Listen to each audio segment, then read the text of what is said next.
Assalamu alaikum dear students, I am Sayeda Mariyam Mumtaz. I hope you all are fine.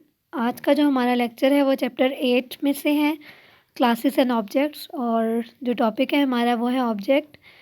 Last class में हमने देखा था कि क्लास के बारे में हमने पढ़ा था, ठीक है। हमने क्लासेस के बारे में देखा कि क्लास किस तरह यूज़र डिफाइंड होती हैं और क्लासेस को कैसे जनरेट करते हैं, क्लास जनरेट करने के लिए सिंटैक्स क्या है।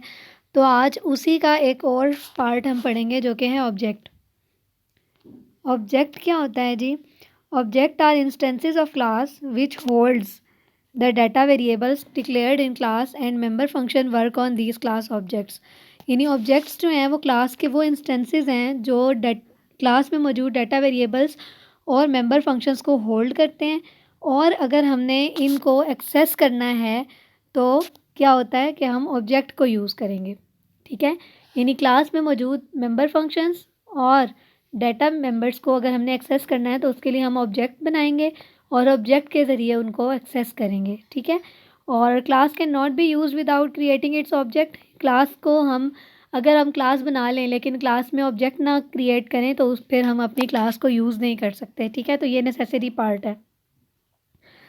अगर हम जनरल फॉर्म देखें ऑब्जेक्ट बनाने का, तो सबसे पहले हम क्या करेंगे, क्लास का नाम लिखेंगे, ठीक है, और ऑब्जेक्ट का नाम लिखेंगे। और यहाँ पे मैं आपको बता देती हूँ कि ऑब्जेक्ट क्रिएशन कैसे होती है। ये देखें, यानी रेक्टेंगल जो है वो हमारी क्लास का नाम है, ठीक है। ये जो रेक्टेंगल है ये हमारी क्लास का नाम है, और जो R1 है वो उसका क्या है, ऑब्जेक्ट है, ठीक है। तो लिखने का मेथड जो है वो बहुत ही ईजी है। सबसे पहले हमने क्लास का नाम लिखना है, जो भी आपने क्लास ऊपर जनरेट की हुई होगी, ठीक है, वो लास्ट लेक्चर में हम पढ़ चुके हैं। और आपके ऑब्जेक्ट का नाम कुछ भी हो सकता है, ठीक है, आप अपनी पसंद से भी रख सकते हैं। तो ये आपकी क्या हो जाती है, ऑब्जेक्ट क्रिएशन हो जाती है। जैसे अब यहाँ पे देखें, रेक्टेंगल ये क्लास का नाम है, और हमने अगर एक से ज़्यादा ऑब्जेक्ट्स क्रिएट करने होते हैं, ठीक है, अगर हम एक से ज़्यादा ऑब्जेक्ट्स का हमारा काम है तो हम क्या करेंगे, कॉमा डाल के इस तरीके से ऑब्जेक्ट्स के नाम लिख देंगे। देखें लास्ट वाली स्लाइड में हमने R1 एक ऑब्जेक्ट क्रिएट किया था, और यहाँ हमने कितने ऑब्जेक्ट क्रिएट किए हैं, 3 ऑब्जेक्ट्स क्रिएट किए हैं, ठीक है। R1, R2 और R3, 3 ऑब्जेक्ट्स हैं यहाँ पे। अब आप देखें ऑब्जेक्ट क्रिएशन इन क्लास, यहाँ पे एक प्रोग्राम डिफ़ाइन किया हुआ है जो प्रॉपर आपको ये बताएगा कि क्लास में हम ऑब्जेक्ट्स कैसे बनाते हैं, क्लासेस कैसे बनाते हैं, और इस क्लास को यूज़ कैसे करते हैं, और हमारे ऑब्जेक्ट क्लास को किस तरीके से यूज़ करेंगे, ठीक है। तो आए लाइन बाय लाइन इनको हम देख लेते हैं। सबसे पहले तो जो लाइन नंबर 1 से लेकर 3 तक हैं वो हमारी हेडर फाइल्स हैं, नेसेसरी फंक्शंस, ठीक है। लाइन नंबर 4 में आए तो उसने यहाँ पे क्या किया हुआ है, क्लास जनरेट की हुई है। अभी ये क्लास बन रही है, जस्ट ऑब्जेक्ट नहीं बन रहा। क्लास का क्या है, कीवर्ड है, ठीक है, और सी रेक्टेंगल क्या है, क्लास का नाम है।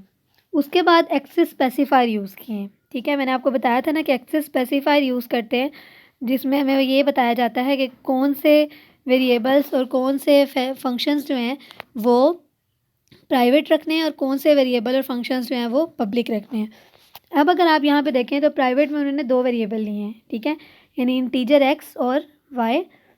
पब्लिक अगर आप देखें तो पब्लिक में उन्होंने फंक्शन बनाया हुआ है, ठीक है, जिस तरीके से हम मेन फंक्शन बनाते हैं ना, सेम वैसे ही वॉइड सेट वैल्यूज़ नाम का क्या है, एक फंक्शन है, ठीक है, और ये इसके पैरामीटर है, इंटीजर है a और इंटीजर b।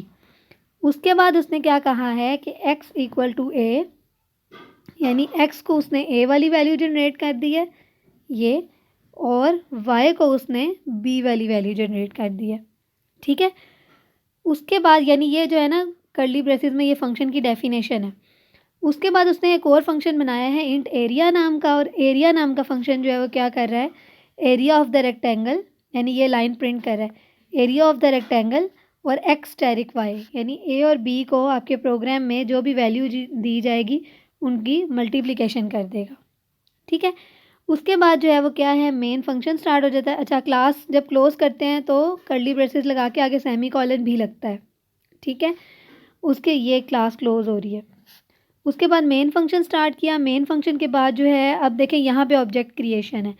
सी रेक्टेंगल जो ऊपर लाइन नंबर 4 में देखें आपकी जो क्लास क्रिएट हो रही है वो और R1 जो है उसका क्या लिखा हुआ है हमने, ऑब्जेक्ट, और यहाँ पे ऑब्जेक्ट क्रिएट हो रहा है और आगे सेमीकोलन। अब हमने सी रेक्टेंगल क्लास के अंदर जो डाटा मेंबर्स और मेंबर फंक्शन से उनको एक्सेस करना है, तो उसका तरीका ये है कि हम कोई भी मेंबर फंक्शन का नाम, पहले ऑब्जेक्ट, फिर मेंबर फंक्शन का नाम, जैसे सेट वैल्यूज़ है, ठीक है, और दरमियान में डॉट, ये ऑब्जेक्ट से क्लास को एक्सेस करने का मेथड है, ठीक है। अब आप देख सकते हैं लाइन नंबर 22 में R1 dot set values, set values वाला फंक्शन क्या कर रहा था, एक्स और वाई को वैल्यूज़ दे रहा था, और आगे हमने क्या वैल्यूज़ दे दी, 44 और 22, ठीक है। उसके बाद वो दोबारा किस लाइन को एक्सेस कर रहा है, R1 डॉट एरिया, ठीक है, यानी अभी जस्ट ये वैल्यूज़ जाके ऊपर स्टोर हुई हैं एक्स और वाई में, ठीक है, और यहाँ पे उसको मल्टीप्लिकेशन कर रहा है। अब यहाँ पे क्या है, R1 डॉट एरिया, यानी R1 में जो है वो एरिया को एक्सेस किया जा रहा है ऑब्जेक्ट से, तो अब एरिया वाला फंक्शन जो है वो क्या काम कर रहा है, ये। तो हमारे पास जब इस पूरे की आउटपुट आएगी, देखें एक ही सी आउट की स्टेटमेंट है, ठीक है, तो वो जब उसकी आउटपुट आएगी तो क्या आएगी, area of the rectangle equal to 968, यानी यहाँ पे जो वैल्यूज़ उसने दी थी 44 और 22, उस वैल्यूज़ को आपस में मल्टीप्लाई किया है और आंसर क्या आ गया है, 968, ठीक है। तो आई होप ये लेक्चर आपको समझ आ गया होगा। एक दफ़ा और अगेन मैं इसको रिपीट कर देती हूँ। सबसे पहले देखें, लाइन नंबर 4 से क्लास बनानी स्टार्ट की, class C rectangle, private members दिए एक्स और वाई, पब्लिक मेंबर्स दिए में एक हमने क्या किया, सेट वैल्यूज़ का फंक्शन बना लिया जिसको 2 पैरामीटर्स दिए, एक्स और वाई में हमने ए और बी वैल्यूज़ दे दी, और इसके बाद हमने क्या किया कि जो हमारा इंट एरिया नाम का एक फ़ंक्शन है जिसमें आपने सी आउट की एक स्टेटमेंट प्रिंट की है, ठीक है। ये सारा काम ऑलमोस्ट वही है जिस तरीके से हम फंक्शन बनाते थे, फंक्शन को डिफ़ाइन करते थे, ठीक है। हमारा मेन स्टार्ट हुआ, मेन में हमने क्या किया, सी रेक्टेंगल क्लास का नाम और R1 क्या है, हमारे ऑब्जेक्ट का नाम, ठीक है, और उस ऑब्जेक्ट के नाम के साथ मेंबर्स लिख के, मेंबर फंक्शंस को लिख के, दरमियान में डॉट डाल के हमने क्या किया है, उसको एक्सेस कर लिया। और जब उन दोनों को एक्सेस किया तो पहले वाले R1 डॉट सेट वैल्यूज़ से एक्स और वाई को वैल्यूज़ असाइन हो गई 44 और 22, ठीक है। और नेक्स्ट वाले R1 डॉट एरिया में क्या हुआ है, क्या हमारे पास जो भी ये स्टेटमेंट प्रिंट हो रही थी सी आउट वाली, वो प्रिंट हो जाएगी, ठीक है। आई होप ये लेक्चर आप लोगों को समझ आ गया होगा।